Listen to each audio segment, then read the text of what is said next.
Ladies and gentlemen, Double or Nothing is in the books. And if you're here, you're wondering, well, what just happened? The 5th anniversary of Double or Nothing, the 6th event, it went down last night. And for the most part, it was a very enjoyable show. I probably didn't like some of the results, but we're going to dive right into it. So we had 2 matches on the pre-show. The first being Thunder Rosa versus Deonna Purrazzo in a nice little grudge match, and Deonna Purrazzo won this.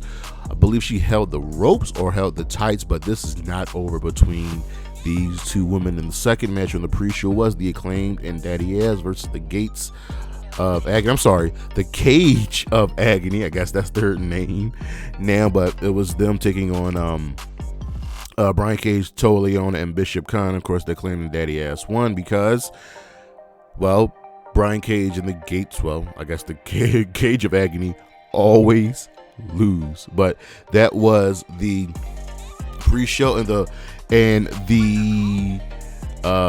opening match on the main card was Will Ospreay taking on Roderick Strong, with Roderick Strong defending his international championship. And after doing the preview show, I thought to myself, you know what, I kind of want Roddy to win, but no, Will Ospreay came out here with the W. This was an excellent opener.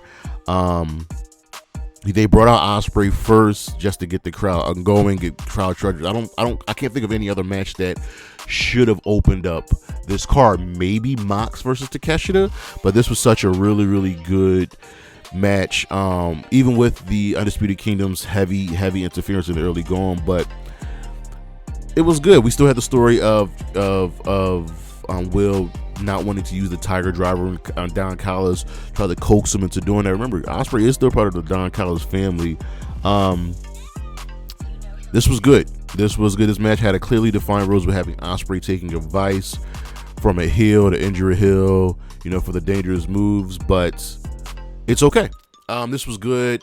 Do you have trepidation about AEW putting one of their secondary titles on Ospreay? I do not, because is it the man that makes the title or the title that makes the man? This was a really good match, and it also showed you, one, that Roderick Strong is just a fantastic wrestler. Kind of wish he would have won here, but that's okay. After the match, Adam Cole came out and wanted to have story time with Adam Cole, baby. He's like, I shouldn't be here. Vegas sucks. I should be rehabbing, getting ready to come back.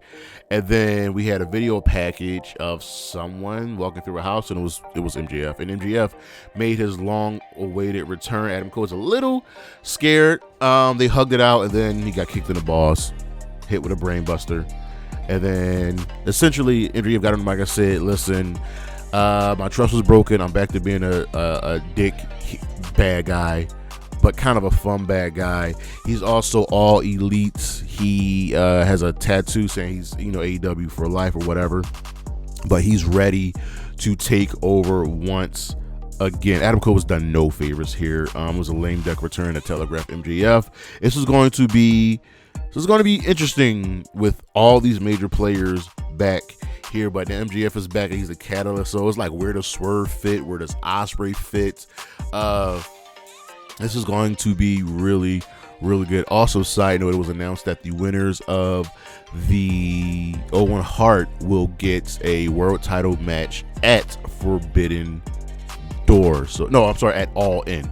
So that makes the tournament mean something. This is really good. So congratulations to Will Ospreay for winning the Owen Hart Cup. Up next up, we had the Bang Bang Gang defending their Unified Trios Championships against the Death Triangle. This was a fun match, and this could have gone either way. I wish we would have got just a little bit more time, because we know what the Death Triangle was capable of. But this was fun. The Guns were good here. Jay White was good. I'm really much looking forward to a Jay White Pac one-on-one match, but the Bang Bang Gang here won with a returning Juice Robinson. Yes, so now we have a new lineage. Since the Ring of Honor and the AEW Trios titles were unified, that is the new lineage taking over the AEW and the Ring of Honor championships. So Juice Robinson back. Bullet Club Gold is reformed once again. I know people don't like where Jay White is, where his standing is in the company right now, but relax. Everybody can't be on top. When you have Mox, Danielson, Swerve, MJF, Adam Cole, Jay White, Okada, everybody can't be on top at the same time. Next up, we had Timeless Toni Storm defending her AEW Women's World Championship against Serena Deeb. And ladies and gentlemen, I loved this match. Essentially, you saw that Toni Storm was outclassed by Serena Deeb. Serena Deeb is so good at this thing that we call professional wrestling. She was just so good here. And I know Toni Storm is over, but she's still the bad guy here, but she's going to keep getting cheered. And she kept cheating here. This was still a really, really good match. The power of Toni Storm versus the technical ability of Serena Deeb was absolutely fantastic. I mean, Deeb hit a detox on the apron and then hit another one in the ring, and Toni kicked out.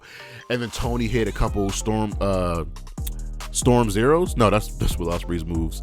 Her finisher kicked out, but she finally hit one off of the top rope. I mean, even during the match, Serena had Toni locked in some crazy submission, and Mariah was ready to throw in the towel. Remember, Toni Storm threw in the towel when Mariah was losing to Serena Deeb, and then so Luther took the towel from Mariah, and then Toni saw Luther with the towel and thought he was going to throw the towel in, and Mariah didn't say anything. But this was a really good match. Toni Storm won by hitting an Avalanche Storm Zero. This was just fun, but the towel throwing is going to really work on the relationship between all of these people. This was really, really good. Who is going to defeat Toni Storm for the championship? Next up, we had Orange Cassidy versus Trent Beretta.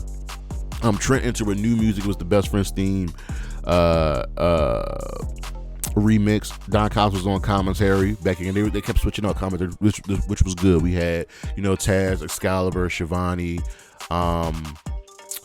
Nigel McGuinness, and Don Callis. And Don Callis was on commentary for the matches where he needed to be involved with. But Orange Cassidy versus Trent, I would have much rather Trent win here. Orange Cassidy doesn't have to win every single match. You are making a star in Trent Beretta. But this was good. Trent pretty much kind of dominated this match, and Orange only got the win with a surprise cover. It was solid. Trent was apoplectic. He didn't know what happened. What did he do? And he just left. Rocky tried to console him like, yo, what's going on? And Trent just left. He left through the crowd and was just gone.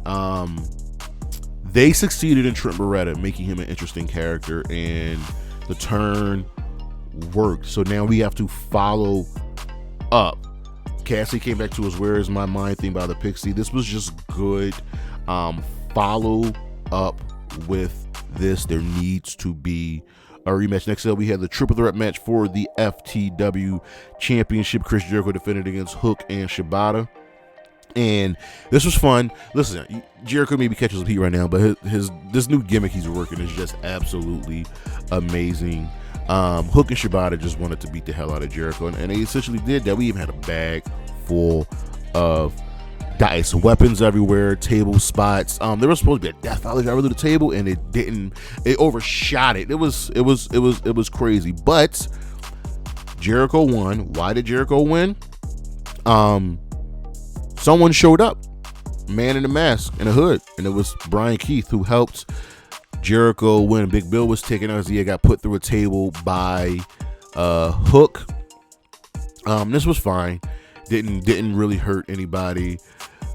The Brian Keith reveal kind of felt lifeless, but is he joining the learning tree, or is he just, being the bounty hunter that he is. Shibata kind of felt like a third wheel here, and like the real story is in Hook versus Jericho, but Samoa Joe still fits in here. Next up, we had Konosuke Takeshita versus Jon Moxley. This was an eliminator match for the IWGP Heavyweight Championship, and this is the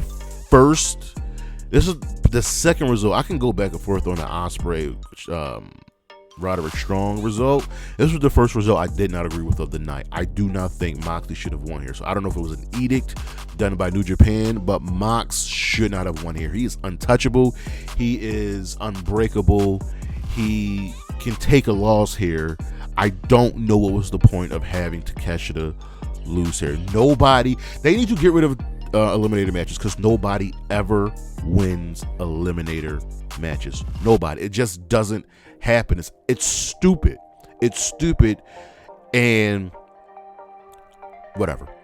This was a really, really good match. It shows kind of star Takeshita is, and he beat Moxley's ass. And Moxley had some fighting spirit, and was making comebacks, but Takeshita had him arm injured, and Mox only won with a huge Death Rider. Like, we can't keep and look, I know Takeshita defeated Kenny Omega twice in like a span of 2 weeks, but you have to capitalize on that.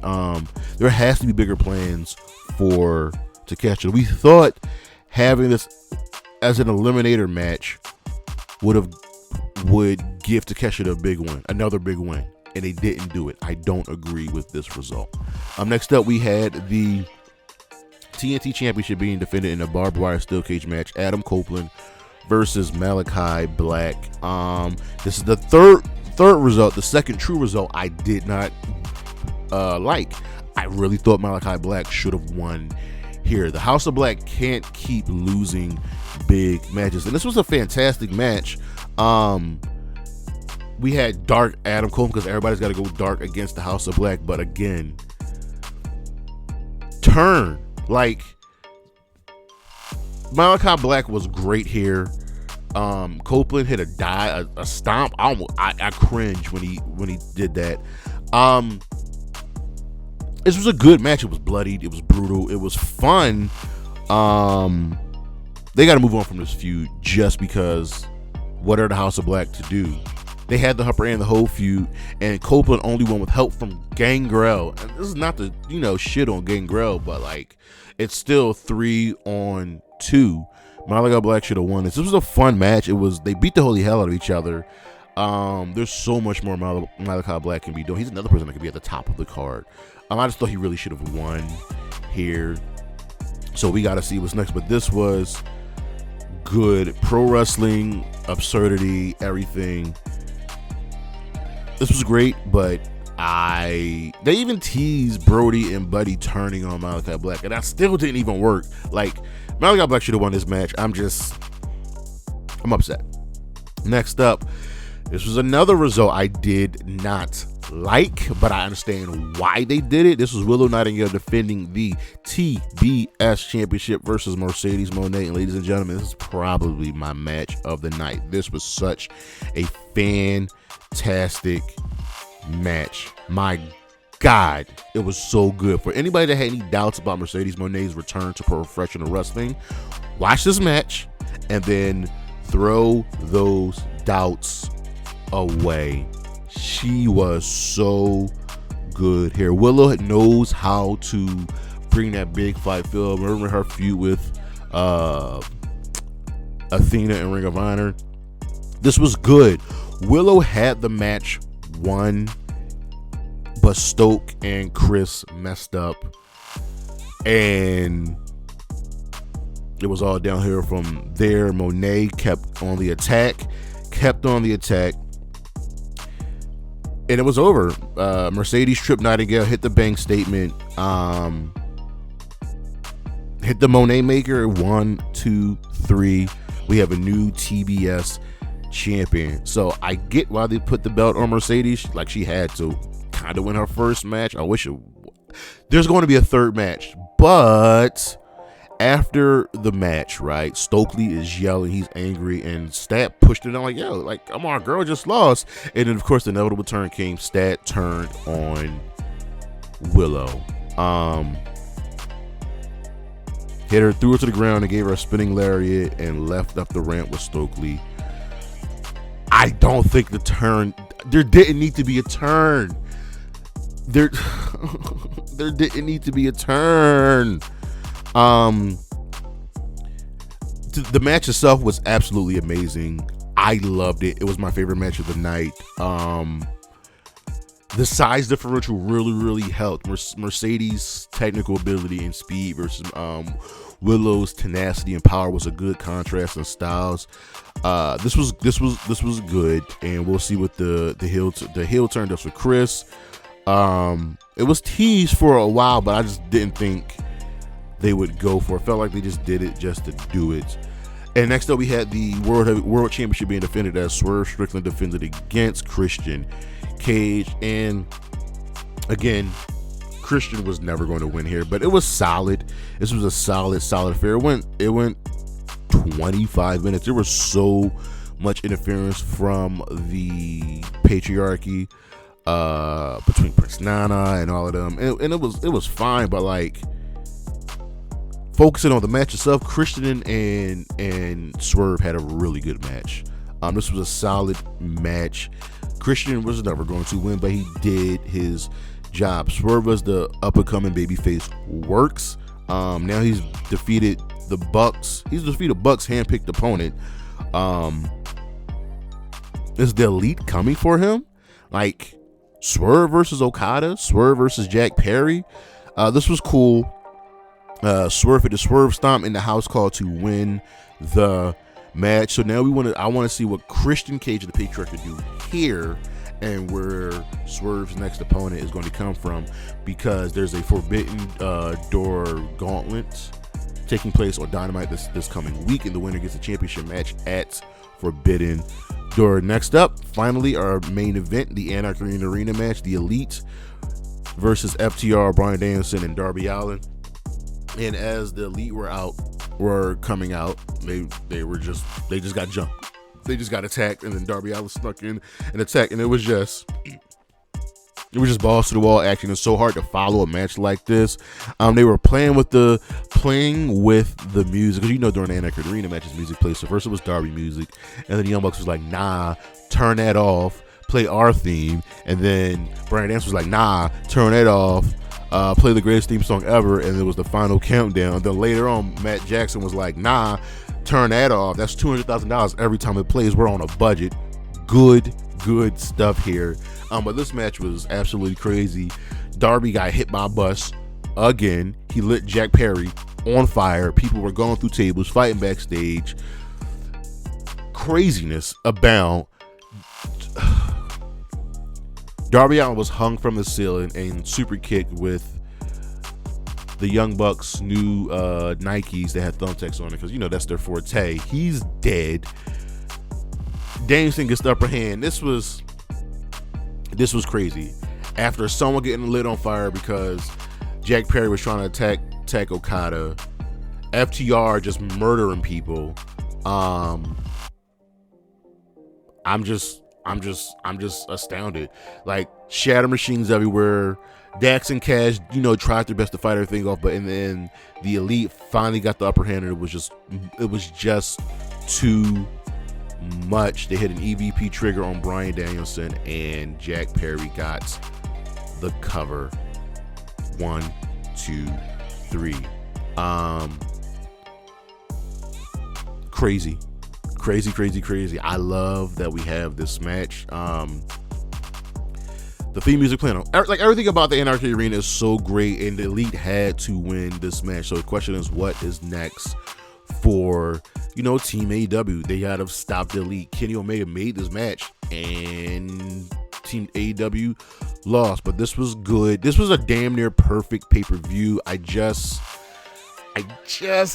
The heel turn from Chris, the Takeshita loss, and the Malakai Black loss doesn't really sit with me, but this show gets 2 thumbs up.